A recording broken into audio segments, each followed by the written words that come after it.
Good evening. It's estimated that child abuse is one of the leading killers of young children today. Tonight our topic is the battered child.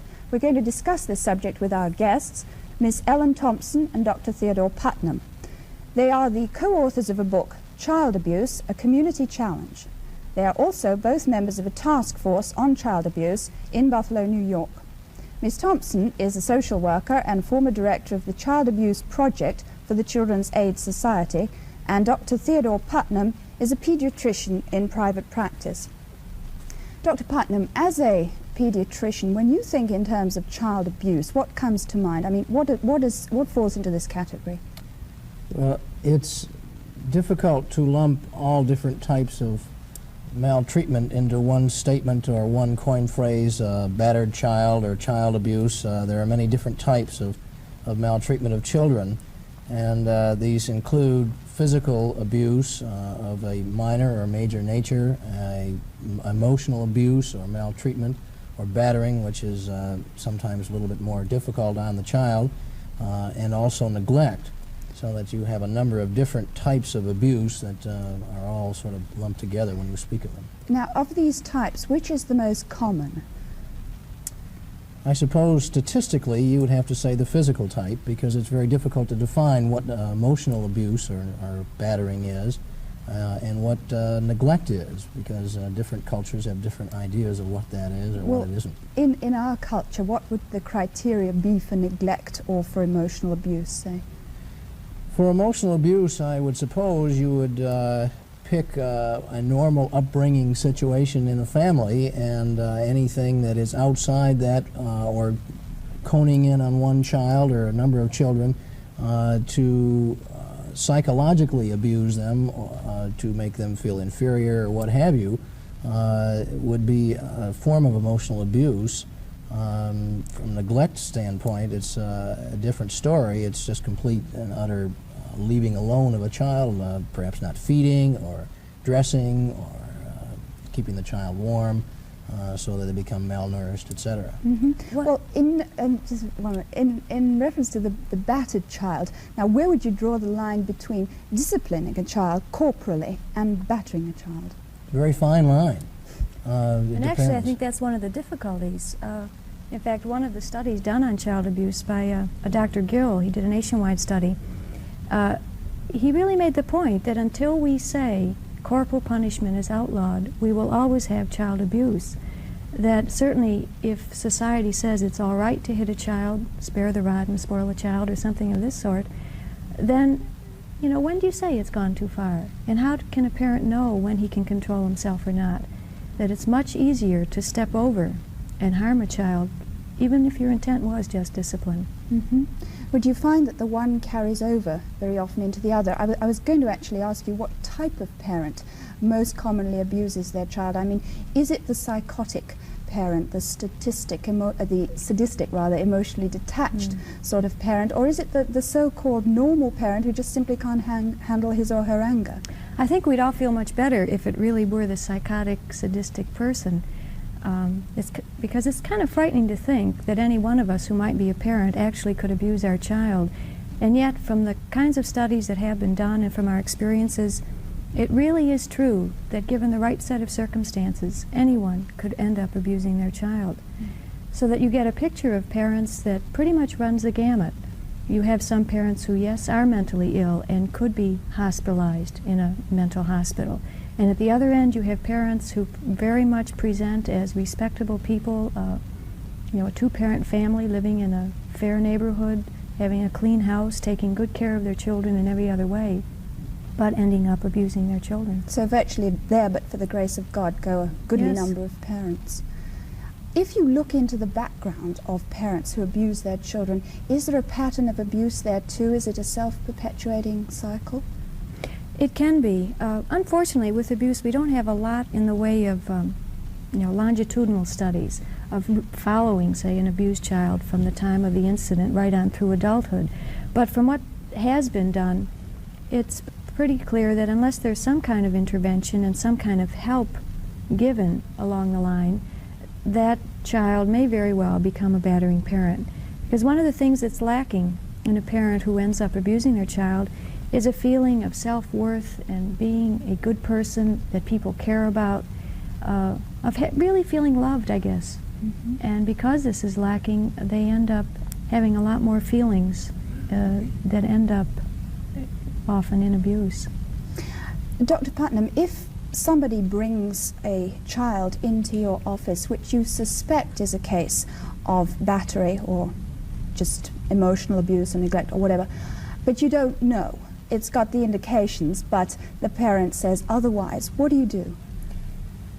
The best thing to do is to effect a separation of child and parent, and from my standpoint, the best way to do that is to put the child in a hospital. And this way you can investigate any problem that you think may exist, both from an emotional and a physical standpoint, do the proper tests either way, and by hospitalization you effect the separation.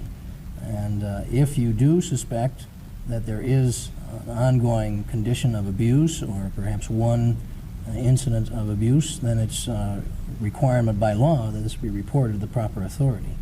Now, how long-term is this separation?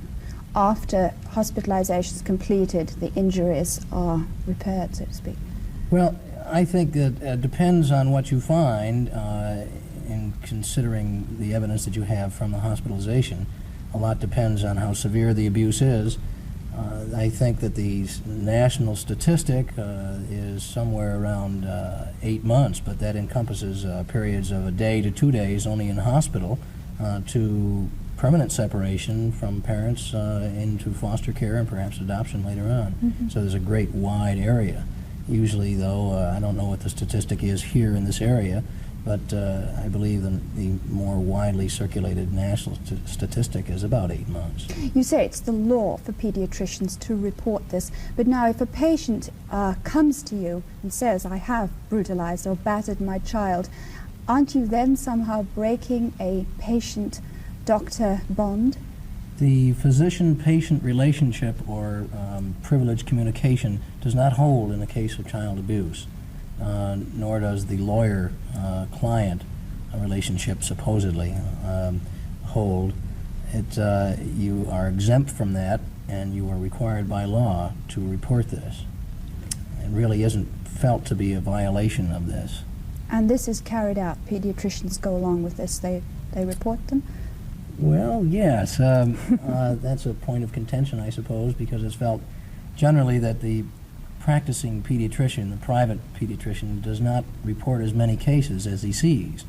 And this may be for a number of reasons, that he has the time involved, the problems involved with reporting somebody, and perhaps having the evidence show it wasn't a battering, and then he is guilty of, at least morally himself, of doing a wrong thing to the family.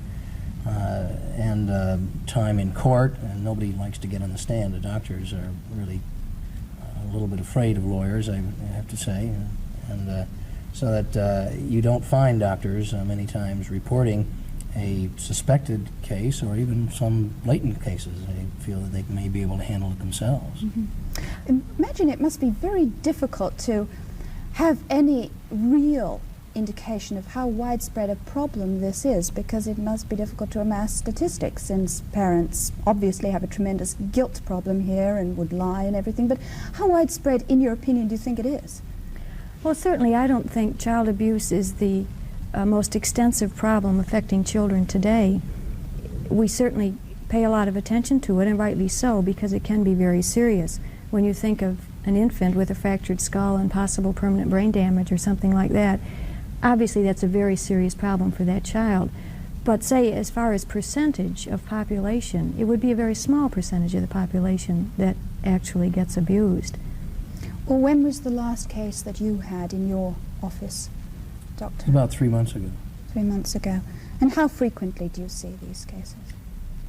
Well, I would say that, well, I've been in private practice for 3 years now, and I've seen 2 cases in private practice. I saw a great many more when I was at the hospital, but these are 2 cases that were fairly well documented. And so quite for an ordinary practicing pediatrician, you don't see it that often, but it certainly is evident when you do see it. Anything else? reporting laws are really pretty specific. All of the states have them, and they're kind of similar, although each state has its own. And a lot of people are required to report. It's not just the doctor. School teachers, social workers, some even put in anyone who has knowledge is required to report a case of suspected abuse. But one of the things I think we need to keep in mind about the reporting is the intent of the reporting. And as an example, in New York State, the reporting law is part of social welfare law. It's not part of the penal code. And I think, you know, it's important for us to know this because the intent is to help the family, to rehabilitate wherever possible. The intent is not to prosecute a parent, to put him in jail, because that doesn't really solve the problem. If we could have more in the way of public education to get across the intent of reporting, perhaps parents themselves who have some of these feelings, or, well, parents know sometimes when they really are on the verge of clobbering a child, they might be a bit more able to get help if they look at it that it's not a criminal act and we're not going to try to put you in jail. Mm-hmm.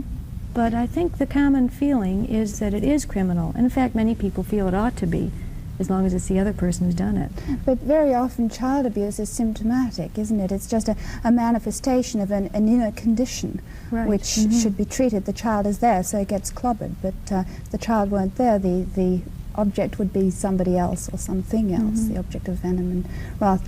I'm interested from a sociological point of view. Do you find that men abuse children any more, any less when they're at home, when the wife is the breadwinner, with any greater degree of frequency, for instance?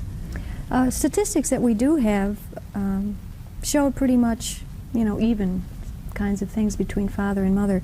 One of the things about abuse, especially the serious kind, however, is that you rarely know what really happens, because there's almost never an admission by the parent, except maybe years later. The abuse is documented by medical evidence, really, so that no one comes in and says, I did it.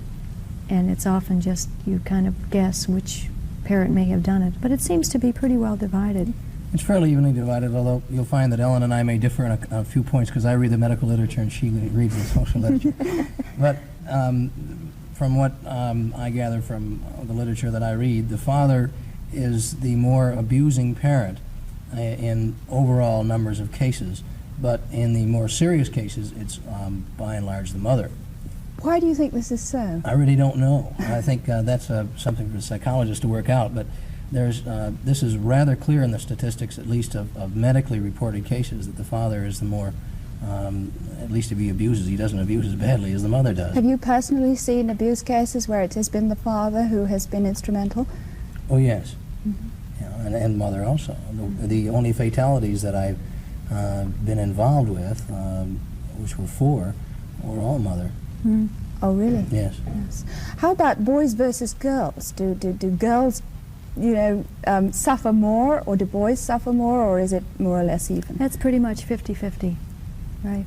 Uh-huh. So sometimes it's the sex of the child that maybe causes the abuse, but, you know, in a broad range of population, that comes out to be pretty even.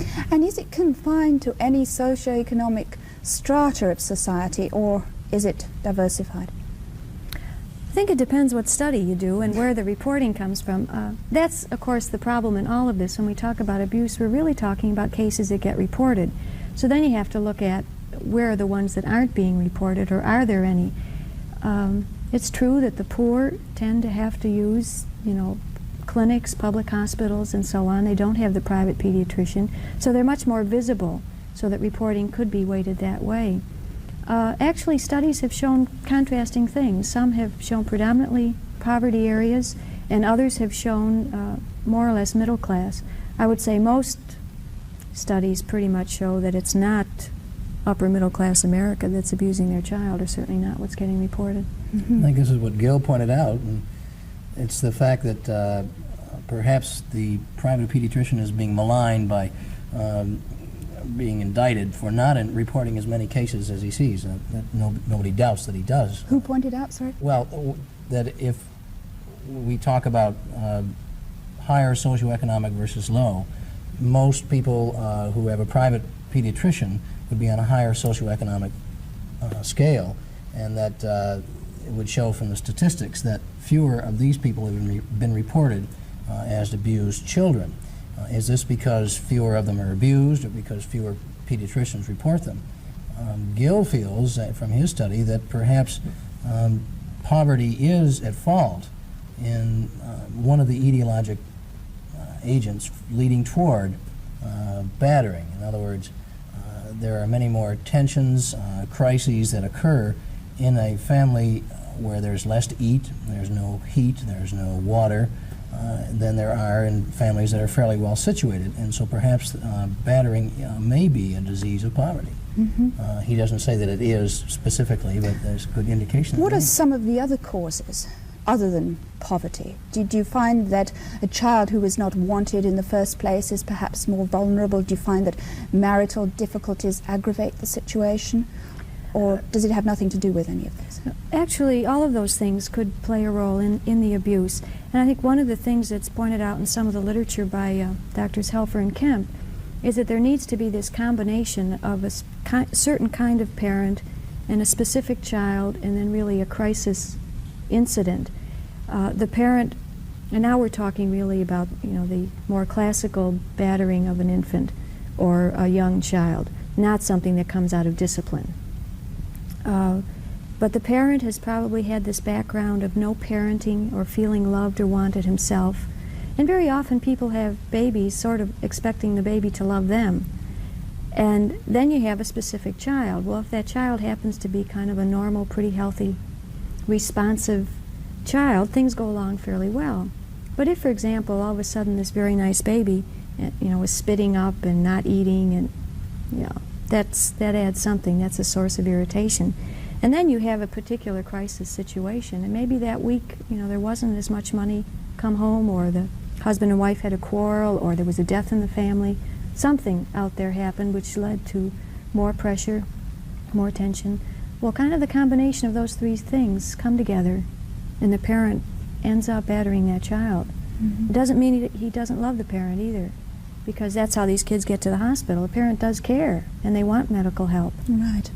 Sometimes you see in the newspapers these absolutely terrifying pictures of children who've been brutalized. Do you think this is over-sensationalized, or do you think this should happen? This should be the case? I think it's over-sensationalized, really. I agree. I think it's that's just the other end of the scale that happens this way. There are certain children who are brutalized terribly. But as Ellen has pointed out, the great majority of children that are battered or neglected or maltreated or whatever you want to call it have a very minor sort of injury from a physical standpoint. What happens from a mental standpoint is a different story altogether, but most things don't occur in these sensationalized ways. And if we do sensationalize it, I think what happens is that it makes a parent even more reluctant to admit having some feelings about their child, because they don't want to be put in the category of that terrible parent who burned their child so terribly that there were pictures all over the newspaper. And actually, there can be help before the serious battering occurs, but it takes a certain amount of strength on the part of the parent in recognizing that I'm going to lose control, or I have some pretty strong feelings against this child. And if society were more accepting of these feelings, or more openly admitting them, because I think we all know they're there, I think there'd be a lot more chance of a parent getting help before it happened. That's sort of what the group's, Parents Anonymous would be based on. A parent who is willing to say, I know I have a problem, and I want some help before I go ahead and batter. Now, Parents Anonymous is run presumably on the lines of Alcoholics Anonymous, judging by the name. It's a self-help concept, isn't it? Right. How effective do you think an organization like this is? I mean, it's got a hotline, doesn't it, that you can pick up any time of the day and call. Do you feel that parents on the brink of abusing their child will use that hotline? I think some will.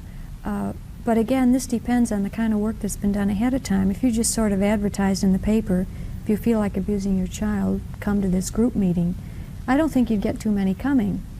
But if a community would really sort of set up a public education kind of thing, letting parents know that these are pretty natural feelings, and then channeling that into some discussion and self-help kinds of groups, I think you'd probably get a fairly good response. What other organizations are there that a parent might have recourse to in this type of situation? Do you know any, Doctor? Well, I suppose if a parent felt as if he or she were going to batter their child, they could call the child welfare department or their church or what have you. I don't think that this is the type of institution they would call because it's too personalized for them. Well, when you see a parent with a child who's been brutalized in some way, do you give any counseling to the parents, or do you refer them for counseling? Or do they usually ask for it? Are they interested in it at that point? They don't usually ask for it because they don't usually admit it. Well, the cases that do admit it. The ones that do admit it usually are referred through the courts for counseling. However, in some areas of the country there is no facility for this. It's very easy for a law to be passed saying that these people have to be followed for a certain length of time and all that, but you have to have the money and the physical plant, the staff, and the record keeping. It's just phenomenal. So ideally there should be a Parents Anonymous in every city in the United States. It would I think it's a good idea. certainly be a step in the right direction. Do you feel ever that parents sort of masochistically bring on a situation which will involve them in a confrontation with a child, you know, as just a deliberate outlet? Gee, that's an awful lot of psychodynamics. I don't think so, no. I think it's, many times it's a frustration situation where it's a spur of the moment type. I don't know how many of these maltreatment or batterings are planned. No, very few, I think, really. I think maybe just to spell out a little more what kinds of things can happen to children. The battered baby that we talked about with this, you know, the serious injury is one certain kind of entity. But then there are children who receive really chronic bruises, nothing that ends up getting them in the hospital or would be that serious that even they maybe get to a doctor. Statistically, it's often the most frequent instrument is the hairbrush. Really? Yeah. And you know, schools tend to see this, but the chronic bruising over a period of time really shows that something else is operating, that this child is sort of an outcast in the family, and you know, maybe that's the child who, when the rest of the kids are downstairs watching TV, they're up in their own bedroom just sort of sitting there, or they're the child who doesn't eat right, or something else is going on with them. Is one child in a family usually singled out to be the object of abuse and assault? Or if there's a large family, is it usually meted out evenly? No, again, that depends on the kind of abuse. If the abuse results from discipline, for example, if parents believe, and many do, you know, that it's right to hit kids with a belt or some other object when they misbehave, then all of the children can be abused because kids are going to, you know, not do what they're supposed to do. But if it's the other kind of battering or chronic bruising, it's more often singled unto one child. What about the personality of the child himself or herself? I've read rather of a case, and I'm just wondering if it's typical, of a child who obviously elicited this type of response from his parents because the reaction of his parents to the child was so extreme that the child had to be separated, was then sent to foster parents, and the foster parents brutalized this child. So this gives rise to the impression that there must have been something within this personality of this child that called this forth. Do you think this happens frequently? I wouldn't know how often, but certainly it is true that children who are separated from their parents and because of abuse often demonstrate the same kind of behavior, which is really inviting abuse. And unless you have some pretty special parents and the professional help for the foster parents, it may very well happen the child will be abused again. It's a peculiar thing. Everybody talks about the personality, the abused child personality, but nobody has ever been able to really pin it down. Is it one particular type of child, or is it certain, did they run the gamut again, or is it the hyperactive child, as you say? Nobody's been able to really bring it into a well-focused sort of plane so that you can pinpoint these children beforehand, saying this is a child who would be typically abused. Can we prevent his parents from doing it, or her parents from doing it?